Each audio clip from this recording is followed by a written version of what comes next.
eerste uren met mevrouw Fanny Rijtsma-Hazelhoff. Want morgens is goed eten essentieel voor een zo'n start van de dag.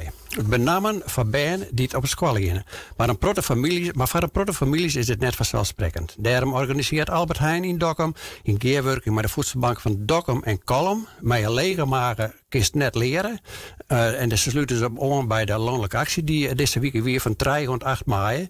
En bij u, zei ik al, is mevrouw Fanny Rijtsma-Hazelhoff. En zij is voorzitter van de voedselbank Dokkum-Kolm. Fanny, goedemiddag en welkom. Goedemiddag, dankjewel dat ik hier even wezen mag. Ja, du bent voorzitter van beide voedselbanken. Ja, wordt er een prottige broek maken van de voedselbanken? Nou, ik moet eerst even iets herstellen dan. Want ik ben voorzitter van voedselbank Dokkum. En de heer Frans Soijs is voorzitter van de voedselbank in Kolm. Dus het zijn 2 verschillende voedselbanken. Okay. Maar we werken natuurlijk, omdat we in één gemeente Noordoost-Friesland werken... werken we een hele potten samen. En vooral met acties, dat pakken we eigenlijk altijd gezamenlijk op. Ja, dus deze actie is gewoon, die doe je gezamenlijk. Doen we gezamenlijk, ja. Ja, de voedselbanken, het is een gegeven wat we natuurlijk al jarenlang in Nederland joggen. En nou ja, hier in de regio of Zelwijk. En het is noodzakelijk. Is er nou, als je het joggen over de oude jaren, een stijging of meer een daling in het gebruik van voedselbank? Hoe zou je daarna? Nou, als ik weer omsje, dan is het... We bestaan nu ongeveer 15 jaar hier in Noordoost-Friesland. Zo lang ben we hier ongeveer bezig met wekelijks of 2 wekelijks pakketten uit te delen. En wij zeggen, dan zul je op enig moment een toename van cliënten. Daarna gaat het echt wel weer wat waarom. En dan stijgt het weer wat. We hebben in 23, 24 in die rooi hebben met de energiecrisis onder andere hebben een fikse toename gehad. Ja. Daarna in de ren van het aanronde hier is dat ook wel weer omrond en stabiliseert het zich nou rond de, bij u rond de 55, 60 cliënten. En in Kolm zit het rond de 35. Dus wij zitten... Gezamenlijk zitten we ongeveer op 90, 95 cliënten.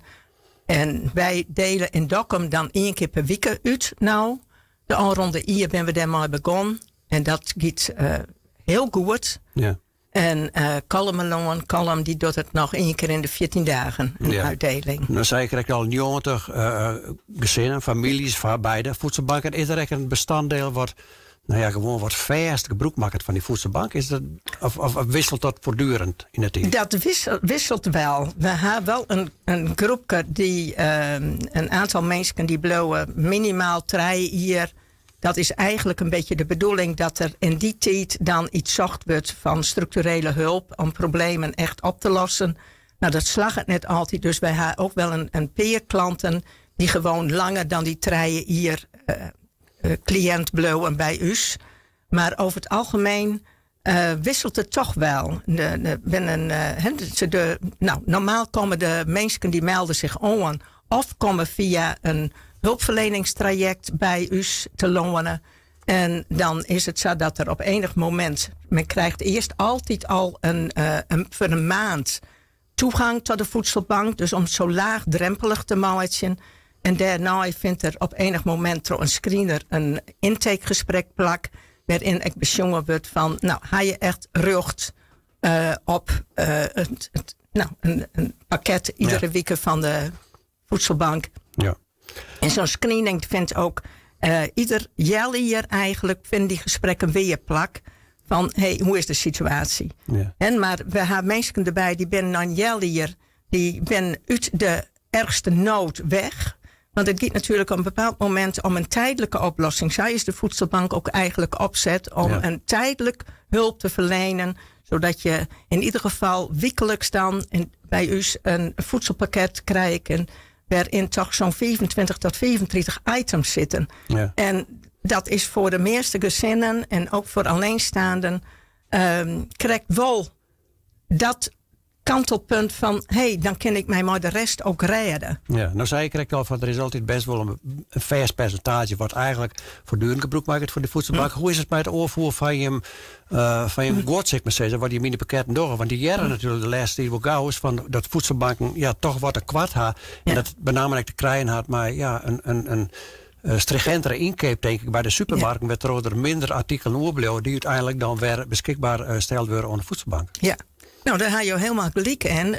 Dat signaleren wij ook wel, dat er minder oerbloot bij de winkelketens in die zin. Maar daarnaast hebben wij ik wil het toch benemen, maatschappelijke goodwill hier in deze omgeving van een hele protte mensen die gewoon zelf maar een tas vol boodschappen soms bij u komen om dat te brengen. Dus de goodwill van gewoon de inwoners van Noordoost-Friesland ben zo hartverwarmend eigenlijk, dat we daar ook heel dankbaar voor zijn. En dat zullen we nou met deze actie ook weer. Er wordt volop doneerd bij Albert Heijn. Ik kan niet nog even met een van de vrijwilligers die Joert er is, even contact houden. En ze reageerde gewoon heel blij. Ze zei, ik vind het zo fijn. We krijgen zo volle positieve reacties van, wat is dit mooi dat je hem dat doggen. En dat we dit mooi aan de dwang kennen voor de mensen die het even nodig hebben.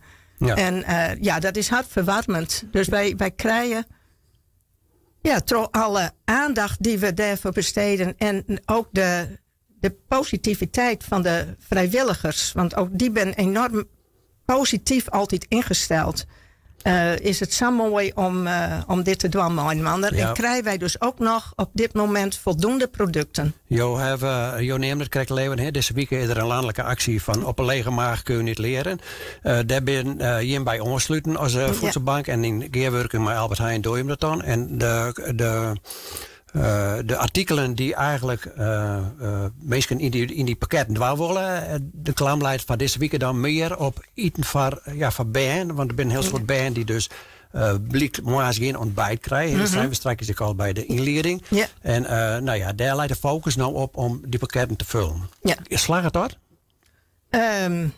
Ik heb nog net in de pakketten showen, maar wat ik weet, ze staan prachtig uitgestald in de winkel.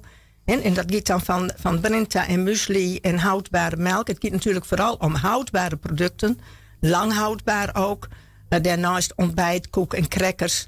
Maar natuurlijk, het is niet alleen het ontbijt. Bij mij en de gezinnen en iedereen die gebruik maakt van de voedselbank, die wil ook jongens graag een warm meal eten op tafel zetten. Dus uitgangspunt is ook eigenlijk altijd dat we in de pakketten die wij uitreiken, iedere week weer, volgens de schijf van 5 wat werkje gaan. Dus dat is met protte houdbare producten, maar natuurlijk ook met groente en fruit. Nou is van de week zeggen we dat de bedrijfsleider van Albert Heijn, die woer Sirokava Brekkelen ook van vorig jaar. Ja. Wat is de stand van zaken nou? Hoe je dat vorig jaar weer, nou weet ik het, 30, 24 kratten vult en nou meer? Ja, want we moeten eigenlijk ouder aan, dus we beginnen het einde. Heb je er een beeld van af? Volgens mij gaan wij hinter juster al 70 kratten. En ik krijg dat er nog 5 lege kratten weten die vult worden kennen. En dan moeten we eerst leegjen en dan kan er weer bijvuld worden. Dat is een verdubbeling eigenlijk dat zou meer wezen dan vorig jaar. Ja. Dus dat zou fantastisch wezen. Ja, nou, eigenlijk moeten we daarmee afsluiten. Dus als dat gebeurt, dan is dat zeker een boppenslag. En dan hebben we hem een goede bijdrage leveren aan die actie. Want het is de laatste dag van deze actie. Ja. Mevrouw Rijsma, ik wil jou bedanken voor de taaljochting. En van nu wens ik jou nog een noffelijk weekend. Mooi, dank u wel. Mag ik nog één oproep doen? Nou, heel snel dan. Nou, wij zoeken nog wel bestuursleden voor de voedselbanken. Dus wie weet is er iemand die denkt nou van, dat zou wel wat voor mij wezen. Zo'n enthousiast team met vrijwilligers. Dan van harte aanbevolen. Oké, dankjewel.